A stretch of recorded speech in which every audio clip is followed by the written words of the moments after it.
So, Hare Krishna, welcome all to the session in the short class.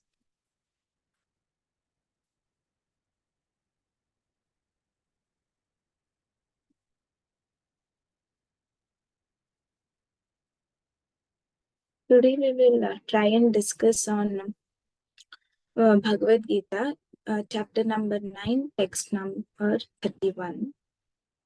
I will share my screen.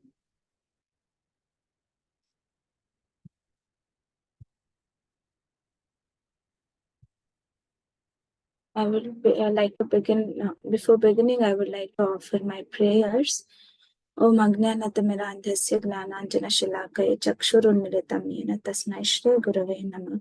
श्रीचैतन्यमनोभीष्टं स्थापितं येन भूतले स्वयं रूप कदा मह्यं ददान्ति स्वपदान्तिकं वन्देऽहं श्रीगुरु श्रीयुतपदकमलं श्रीगुरुं वैष्णवांश्च श्रीरूपं साग्रजातं सहगण रघुनाथान्वितं तं स्वजीवं साद्वैतं सावधूतं परिजनसहितं श्रीकृष्ण चैतन्य देवं श्री राधा कृष्ण पादान् सहगण ललिता श्री विशाखान्वितांश्च हे कृष्ण करुणा सिंधु दीनबंधु जगतपते गोपेश गोपिका कांता राधा कांता नमोस्तुते तप्त कांचन गौरांगी राधे वृंदावनेश्वरी वृषभानुसुते देवी प्रणमामि हरि प्रिये वाञ्छाकल्पतरुभ्यस्य कृपा सिन्धुभ्य एव च पतितनां पावनेभ्यो वैष्णवेभ्यो नमो नमः। जय श्री कृष्ण चैतन्य प्रभु नित्यानंद श्री अद्वैत गदाधर श्रीवासादि गौर भक्त वृंदा। हरे Krishna Krishna Krishna Hare Hare Hare Ram Ram Ram Hare Hare.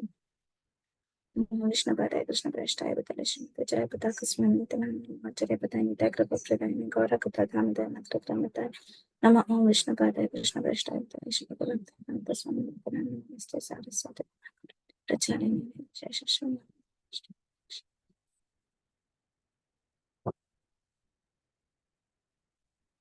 So Hare Krishna. So today we will try and discuss on Bhagavad Gita chapter 9 text 31. I'll read out the words. क्षिप्रं भवति धर्मात्मा शाश्वत शांतिं निगच्छति कौन्तेय प्रतिजानेति नामे भक्ता प्रणश्यति.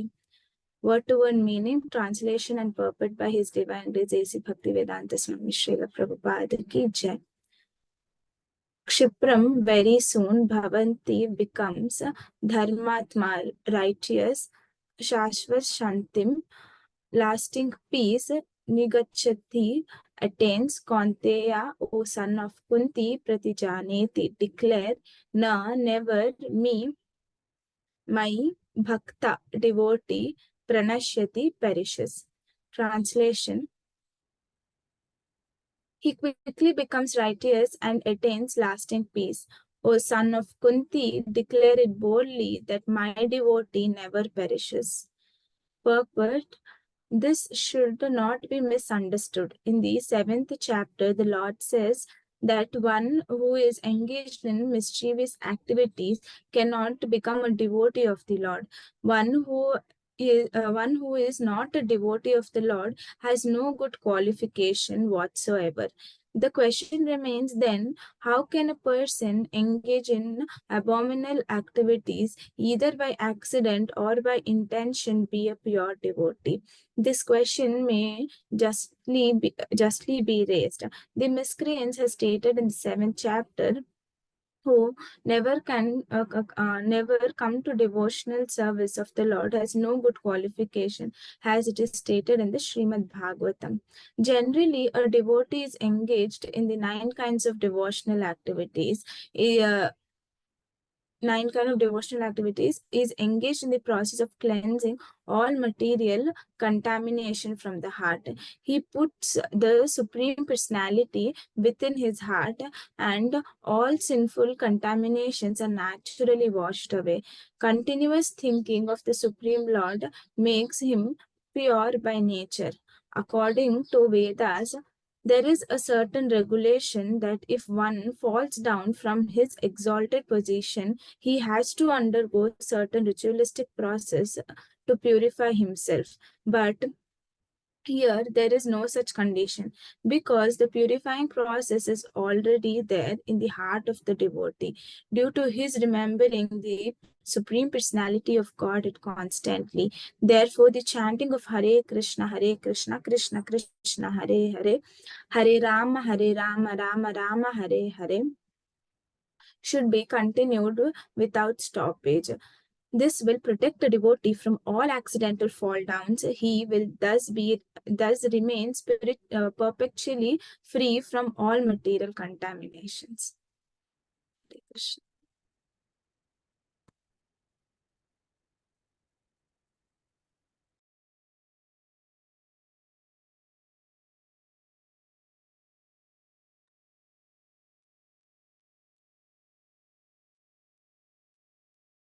So,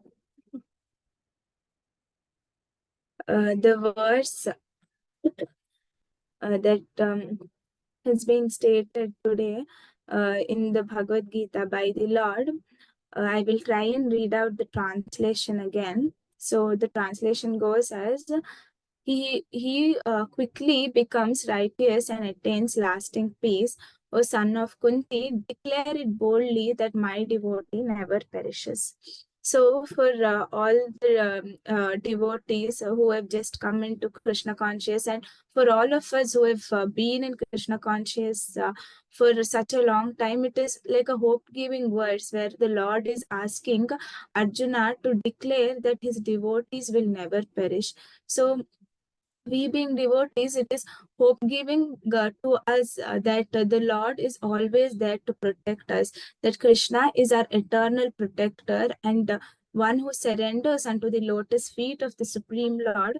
For such a person, Prabhupada tells that even though he has committed various sinful activities in his previous lifetimes, but once he has decided, that particular Jivatma has decided that he wants to surrender unto the lotus feet of the Lord, the Lord tells that he will protect him and such a person will never perish. So Krishna becomes his eternal protector and no harm can be caused to such a person because Krishna himself is taking the responsibility of protecting this devotee.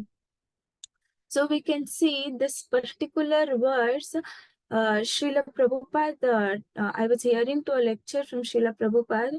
Prabhupada mentions that it is a piece for it is such a wonderful thing that Krishna is going to he's promising here through his devotee that he will always he's asking Arjuna to declare that he will always protect his devotees, so they'll eternally Krishna is going to protect us.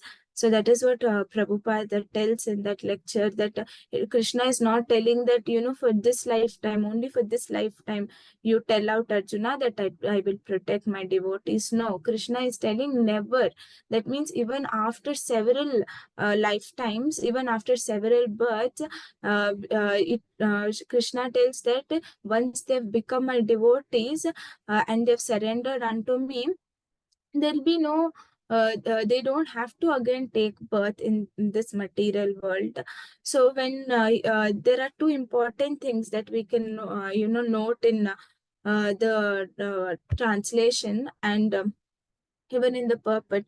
Here, Prabhupada has said that Krishna is asking, first thing is that Krishna is asking Arjuna to declare.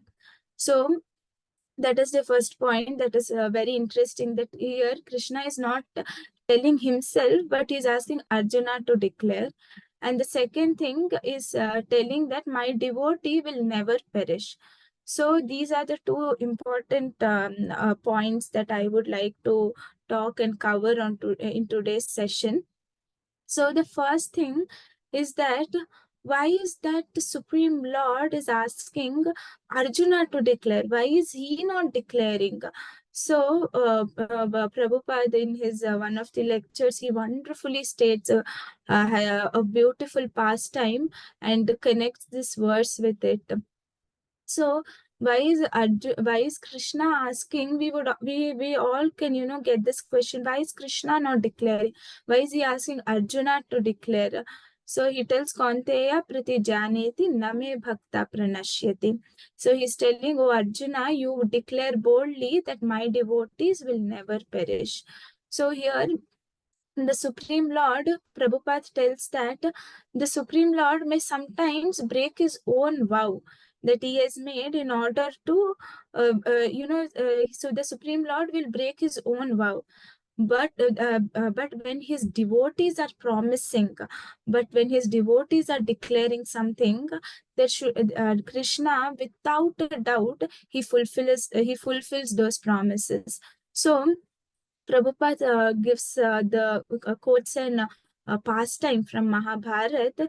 We all know it, but again, we can all try and remember as to how merciful the Supreme Lord is, and what extent he can, make himself go through just for the cause of protecting his devotees.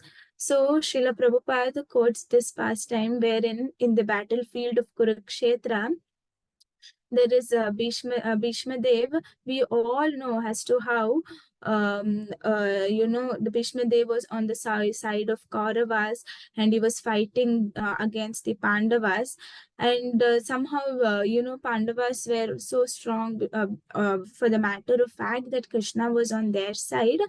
And after the battle has been after in the evening, when all of them go back to their camps, so Duryodhana goes to Bhishma and he's complaining, telling that Bhishma Dev, you are still in that, you still have affection towards Pandavas, and you're not fighting properly, because we all know how great fighter Bhishma Dev is. He's so powerful that it does not take Bhishma Dev suffer such a long time to kill Pandavas. So Duryodhan tells that you're being partial. You're still favoring Pandavas. You're not fighting in the right way. You, even though you're on our side, you're still showing you're still being compassionate on Pandavas. And then Bhishma Dev tells that, tomorrow I will kill all the five Pandavas. Bhishma Dev tells that I am not partial to anybody. Tomorrow, you see, in the battle, I'm going to kill all the five Pandavas. So he come and he gives he picks up five arrows, and he gives the five arrows to Duryodhana, and tells that these are the five arrows through which I will be killing the Pandavas. So Duryodhana, he doesn't believe Bhishma Dev. So he tells that you give me those arrows, I will keep it with myself. So he takes those arrows and Duryodhana keeps it with him. And this Krishna comes to know that these five arrows that Bhishma Dev has given to Duryodhana, and he goes and tells Arjuna that this is the scenario, this is the scene that has happened, that Bhishma Dev has given Duryodhana five arrows. So you go, now you, what you do is you go to Duryodhana and take them from him. So now Krishna reminds as to how once Arjuna had protected Duryodhana, and Duryodhana had given him a boon that he can ask whatever he desires to. So Krishna reminds Arjuna of this, that he can ask anything. So Krishna tells Arjuna that Arjuna, go ask Duryodhana to give these five arrows. So he goes to Duryodhana, and Arjuna tells Duryodhana, so Duryodhana, you had asked me that I can ask anything at any point of time from you, and the time has come, and I want to ask, can you give me those five arrows which you're holding in your hand? So then even, Bhishma Dev comes to know this. That this is all the play that Krishna is playing, and at this time, and Duryodhana had promised, because they're Kshatriyas should not, fall apart from their words, and they should withstand on their words. Duryodhana had no option but except giving these arrows to Arjuna. He gave them, and Bhishma comes to know this. And Bhishma, he gets all wild because he knows Krishna. It's all Krishna's play. Krishna is so clever that, just to protect the Pandavas, he played this trick. And Bhishma Dev comes to know this, and Bhishma Dev, he again promises that anything can happen tomorrow, because Krishna has made me to break my promise, because he would have promised that these are the 5 arrows that would be killing the Pandavas. But Krishna, made his promise, made Bhishma Dev's promise break. So now Bhishma Dev was all determined, and he tells that come whatsoever, tomorrow I will make Krishna break his promise.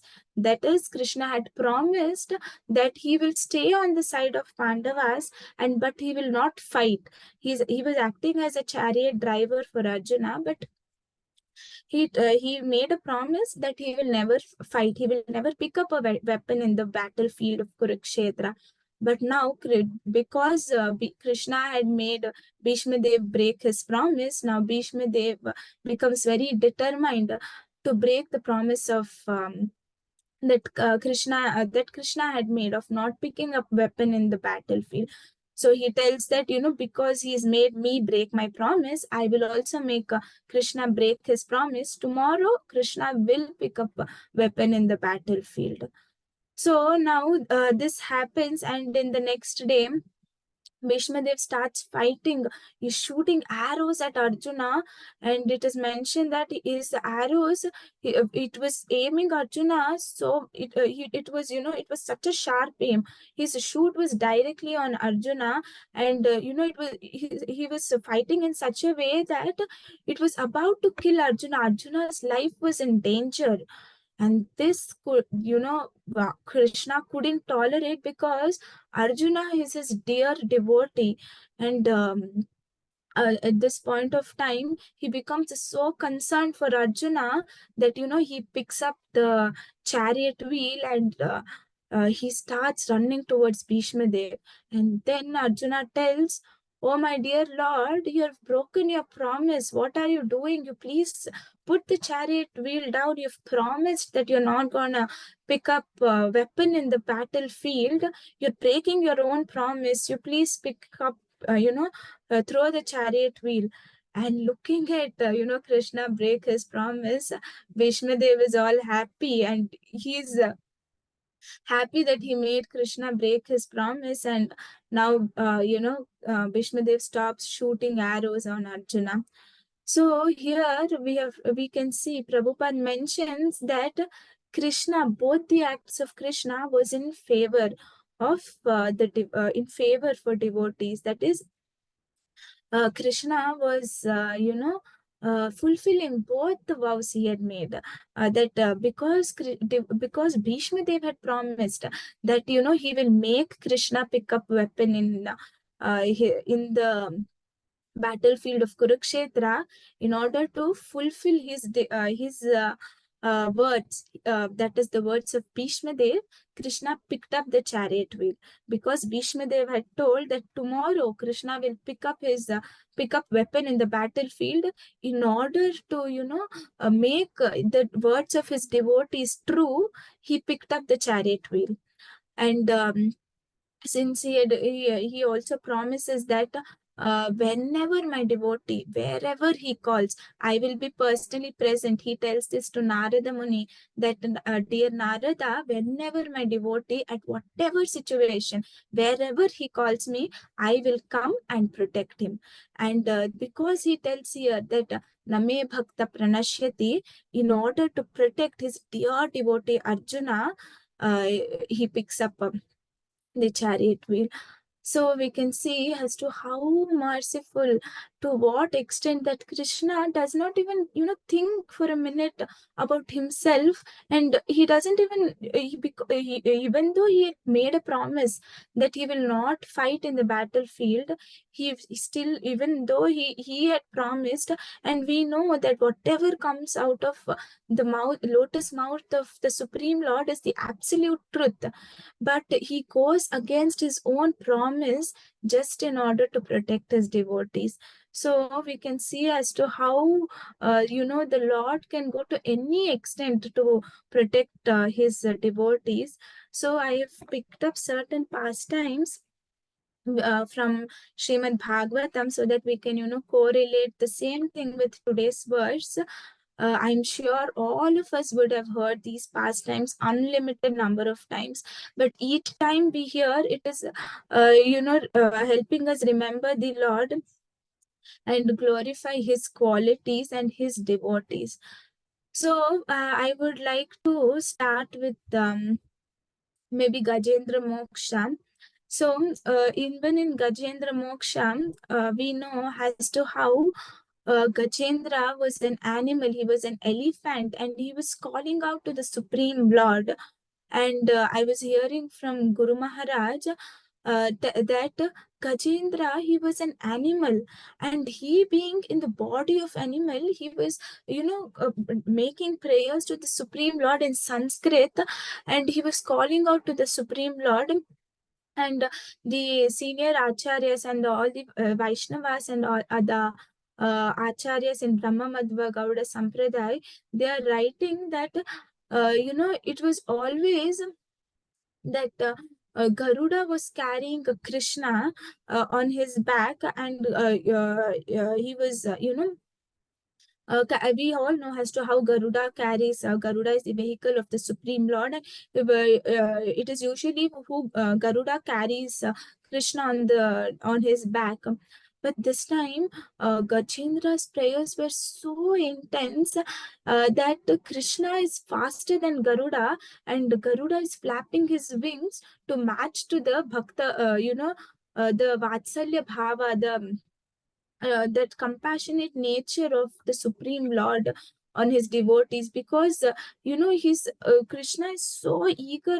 Even before Gajendra could complete offering his prayers, he's calling, even before he's calling out as Govinda and Narayana, before he would even complete his verses, Krishna is running to save Gajendra from the clutches of crocodile, to free him from that miserable pain, and get him out of the mouth of crocodile.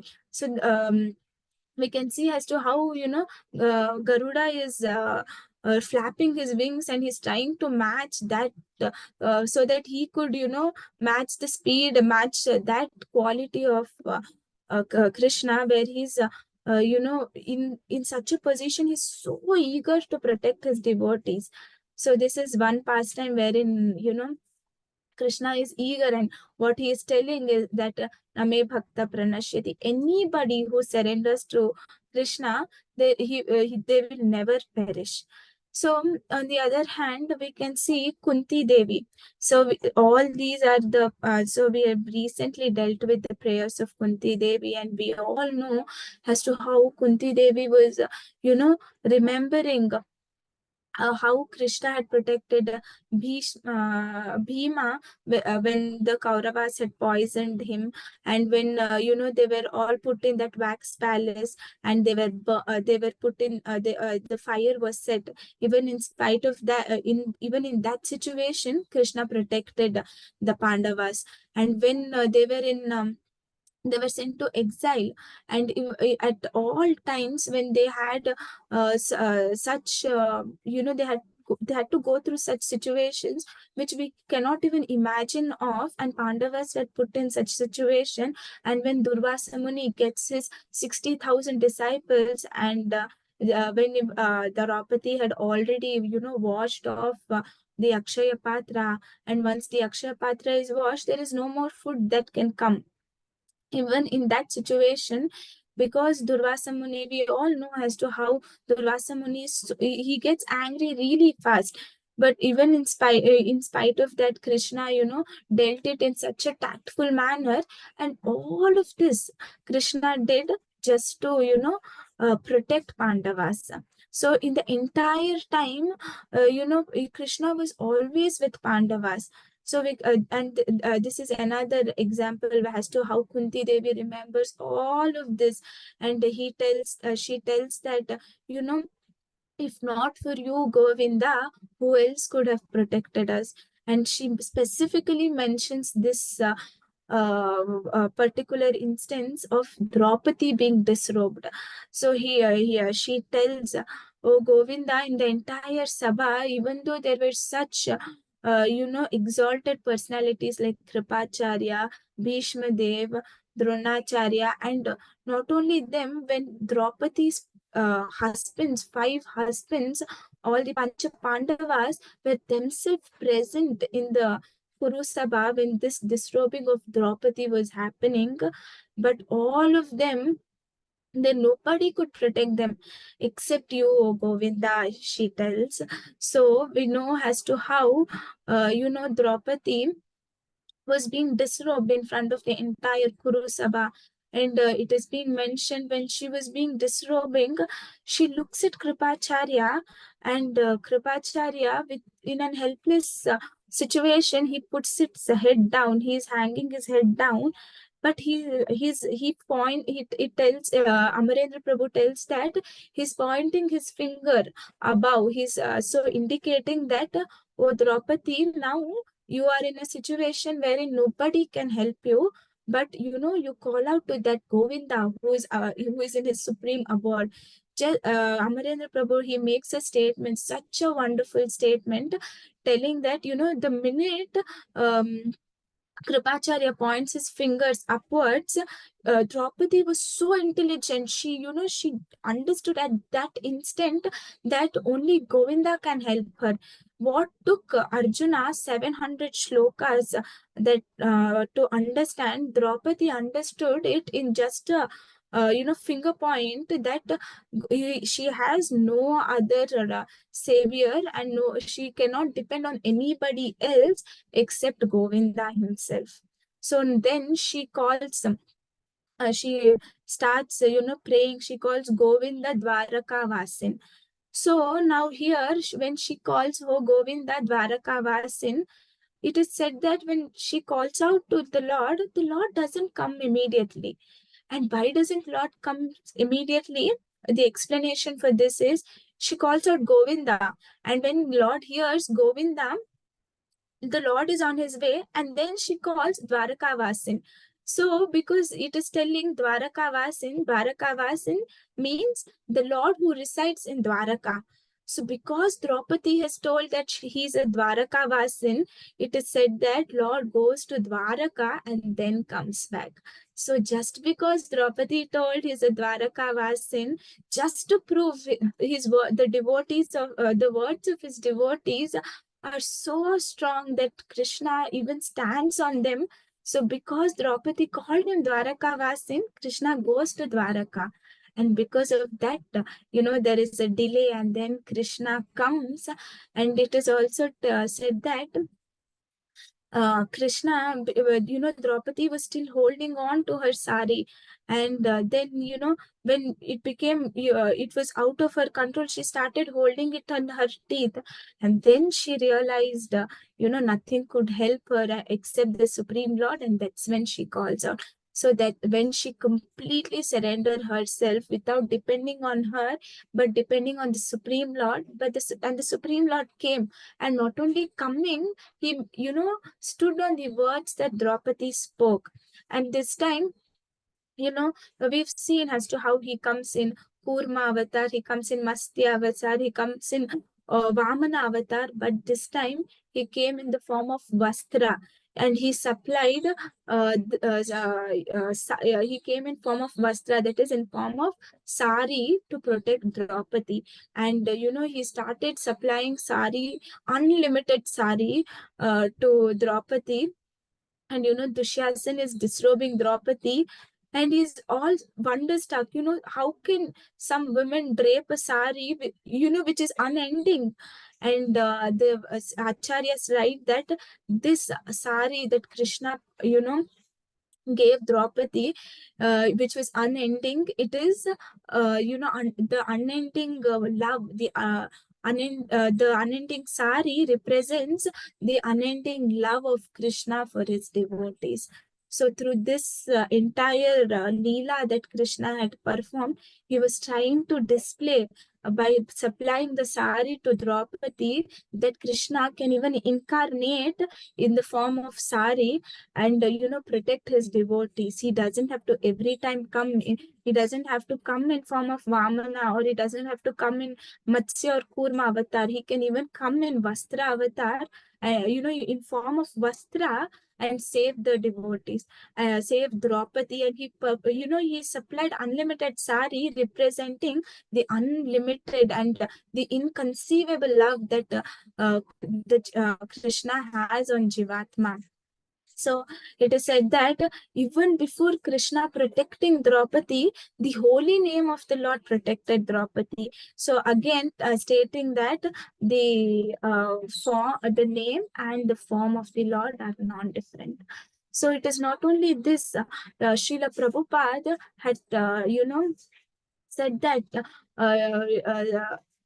as the time passes, he will establish 108 temples, because Srila Prabhupada had said it. It came true. Now we can see that there are more than 108 ISKCON centers in the entire world, because Prabhupada had stated it. Krishna made it happen. So that is how Krishna, uh, you know, he makes sure that he's fulfilling his own words, the words of his devotees. Even though he fails to fulfill his words, he will make sure that the words of his devotees are fulfilled. And we can see as to how, in case of Prahlad Maharaj, he was such an exalted personality. He was put through so many difficulties. In spite of that, when his father asked him, is Narsimha is your Krishna, is your Vishnu residing in this pillar? And when Prahlad Maharaj said, yes, he is there everywhere, Krishna is there everywhere, and even in the pillar that you're pointing, Krishna is present there. But Krishna wasn't there. We all know that Krishna was not there in that pillar. But in order to bring the words of Prahlad Maharaj true, that Krishna is residing everywhere, and not only everywhere, he is residing in that particular pillar that his father pointed out in the palace. He is residing there. Narsimha, at that point of time, he takes the form of Narsimha, that is half man and half lion, and the Lord comes and he enters into that pillar, and when Hiranyakashipu breaks open that pillar, he comes out, and we all know how Hiranyakashipu is being killed. And even though he's been killed, the Lord gives him liberation. But the entire point is, just to make the words of Prahlad Maharaj, of him being there present in that pillar, he took an entire new form. He just, Narsimha Dev came, Krishna took the entire form of Narsimha Dev. He incarnated as Narsimha Dev just to make the words of Prahlad Maharaj come true. So we can all, we all can see as to how Krishna is standing on the words of his devotees. And finally, I will end it up with this verse in Gopi Geet. I can maybe try and share it.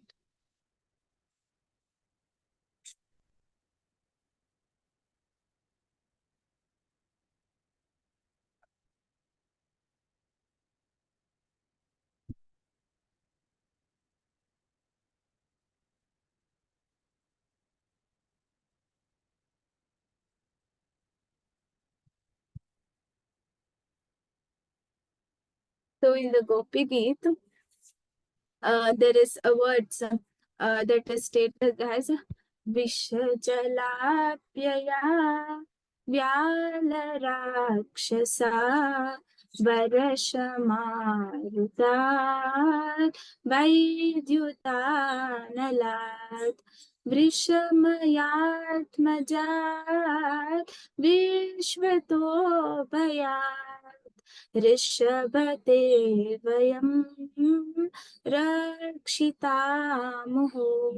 So this the translation goes as, O greatest of personalities, you have repeatedly saved us from all kinds of danger, from poison water, from terrible man-eater Aga, from the great rains, from the wind demon, from the fiery thunderbolt of Indra, from the bull demon, and from the son of Maya, the Maya Danava. So here the gopis are singing this, and they're remembering as to how Krishna has always protected gopis, and they are remembering and they're telling Krishna that you've repeatedly over and again you've protected us, Krishna, and because of this protection, and they're stating given the instances as to how he is protected from Aghasura and from the thunderbolt of Indra, and from even the Kalia, the poison that poison water of Kalia, and they're repeatedly they're stating that Krishna, you've repeatedly protected us over and again, and this protection that you have provided us, is helping us build more and more trust on you. So Krishna does Krishna protects us, and he does that so that we can build that trust and faith that if not for anybody in this material world, Krishna is going to protect us and he's going to take us back home, back to Godhead. So these were some of the points. And finally, that here he tells that my devotees never perish. Never perish, that means here Prabhupada tells that this perishing is not in respect to the body. Never perishes means that devotee who surrenders unto me, he will never take another birth in this material world. He comes back to my supreme abode. I reclaim them back. And this is the reason, because Krishna can sometimes promise and not fulfill his promise. So he tells Arjuna to declare, so that when his devotees promises, Krishna will for sure fulfill it. So these were some of the points I could get from today's verse, and I humbly request for forgiveness for extending, and I thank Mathurapati Prabhu and Parabhakti Mataji for giving me this opportunity for my personal purification. Hare Krishna. Hare Krishna Mataji, very nicely explained the words, and also Name Bhakta Pranashyati, very nice. Also you said the first Draupadi called out the holy names of the Lord, Madhava, Madhusudana, Hey Govinda, the Supreme Lord awarded unlimited saris. We need to understand why Krishna has not given chudidars, jeans, and middies. Krishna has given only saris. All the Matajis are supposed to wear saris to the temple and to the occasions, and never wear any other dresses. Okay, very nicely said. We got so many other points also. Maybe I will leave it for others if they have any questions or any add-ons. Hare Krishna.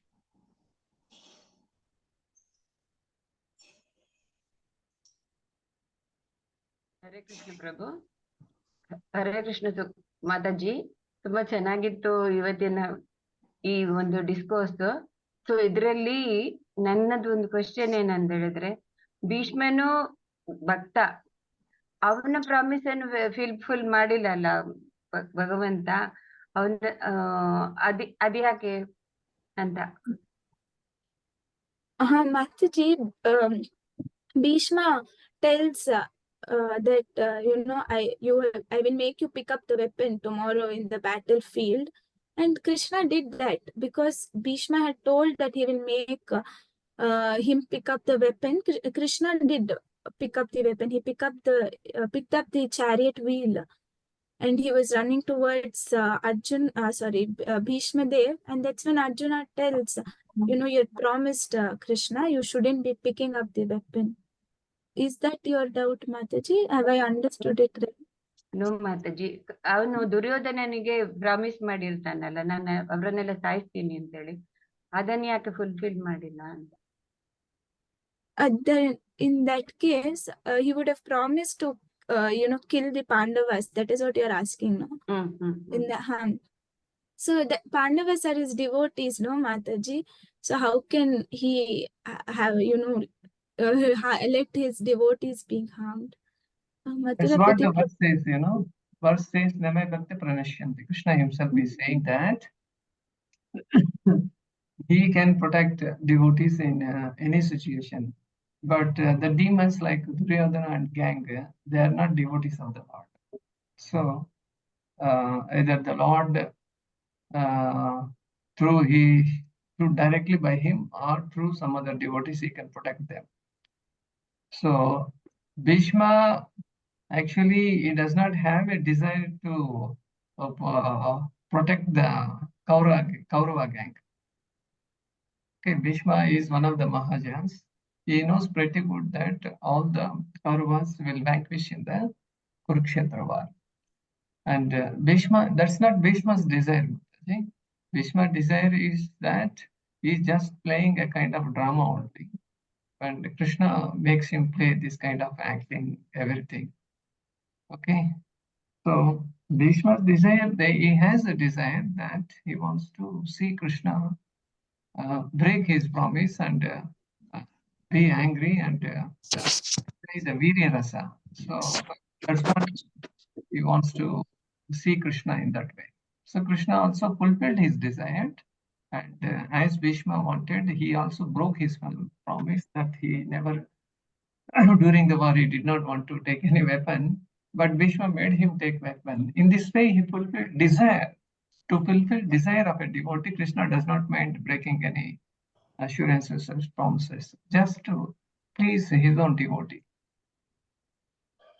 Got your point, Mataji? Yes, fully satisfied. Okay. Hare Krishna, Mataji. Thank you so much, Mataji, for the wonderful class.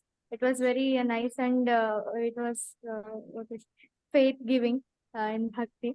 I remember one instance that one news reporter asked Srila Prabhupada that, what if you are not going back to Krishna? What if all this is just a blind faith yours? So Prabhupada very boldly said that even if we are not going back, so we are having good time in devotion, and if we are going back, that's of course 100% perfect. But what about you? If really all this is there, like narak, that this and all, then what about your position? So better come into bhakti and do bhakti in this life itself. So there is nothing like fall down or nothing like disadvantage in doing bhakti. Always it is completely advantageous. Yeah, rightly said, Vijayata. The core point is devotee and non-devotee. Devotee follows the 4 regulatory principles and chants 16 rounds. Non-devotees, they do not follow 4 regulatory principles, meat eating, gambling, illegal sex, and intoxication. And devotee is very healthy. It does not suffer from all these things. Even though, as per that person who asked Prabhupada, even though, in his view, if the devotee does not go back to Godhead, but he is still hale and healthy, and he leads very moral life actually. But whereas the non-devotee is a demeaning and immoral life, he suffers from diseases, is very sinful actually. Okay. Prabhuji, Hare Krishna. Hare Krishna. The 5 arrows which has been asked by Krishna and Arjuna, the 5 arrows they have asked him from Duryodhana. So in that case, Duryodhana will lose his 5 important arrows. So from this, can we say that everything is fair in war? Did you catch his point? Sugopika Mataji, Vijayata Mataji, Malini Mataji. What Vasudeva Prabhu is saying? Did you catch it? I couldn't get it, Prabhu. Maybe he can tell again. Hare Krishna, Prabhuji, I got some point. I think Vasudeva Prabhu is trying to mention that there's a saying, everything is fair in war. So Prabhu is saying when that those 5 arrows which Duryodhana had kept. So when Krishna took back those arrows, so he's asking, can we say everything is fair in war? That question is asking. Am I right, Vasudeva Prabhu? Yes, yes. No, Varaha Prabhu can answer this. Yeah, Prabhu, actually, this particular saying, everything is fair in love and war, that is not a Sanatani philosophy, first of all.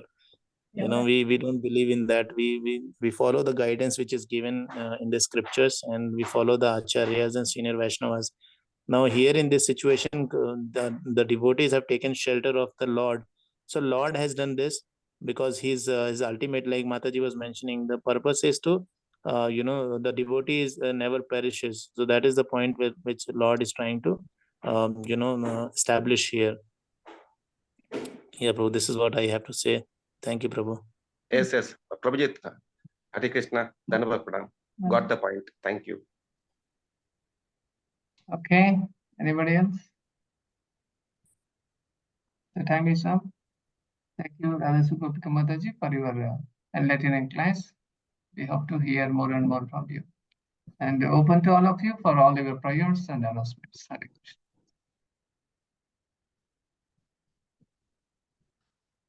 Okay, Pampa Mataji has got Tiva with her bank. Very nice. So, tomorrow something special. Good Friday has some significance with Lord Jesus Christ. And Saturday we have weekend Bhakti Ruksha, and Sunday we have a special home feast with the sector leaders. And we are really geared up for the feast. And Varaha Prabhu, Vajnath Prabhu, Parabhakti, they are conducting in 3 different places. And all the devotees kindly cooperate with them, contribute some Lakshmi, and engage in all the services. Most importantly, you invite new devotees, new people, and connect them to your area so that your Bhakti center will grow. And this is an expansion of Srila Prabhupada movement. Okay. Any other leftover announcements? Kindly unmute yourself. Hare Krishna, Prabhu. Hare Krishna. I would like to thank all the devotees for praying for Akrit's exam. He has completed his exam, so thank you. Okay, he has completed, but we need to wait for the result. Yes. All the students, Kundan, Akrut, Tejas, Om Beta, they all have written. And so we cannot expect 100 out of 100. And academic, if you are gaining more marks in academic, that is well and good. If not, don't have too much worry. But in your bhakti, you should be always scoring more and more. And that way properly balance it. Let's all chant the holy name of the Lord. Hare Krishna, Hare Krishna, Krishna Krishna, Hare Hare, Hare Rama, Rama Rama, Hare Hare. Gauranga, Gauranga, Gauranga. Mancha kalpatarubhyasya sindhubhya vacha patitanam papanebhyo vaishnavebhyo namo namaha. Ananta Koti Vaishnava Vandake Namacharya Srila Haridas Thakur ki, Jagat Guru Srila Prabhupada ki, Patit Pavana Guru Maharaj ki, Nithai Gaur Premanande, Hari Hari Bol. Thank you very much. Have a wonderful Krishna. Dhanavad Pradam. Hare Krishna. Thank you, Prabhuji. Hare Krishna. Hare Krishna.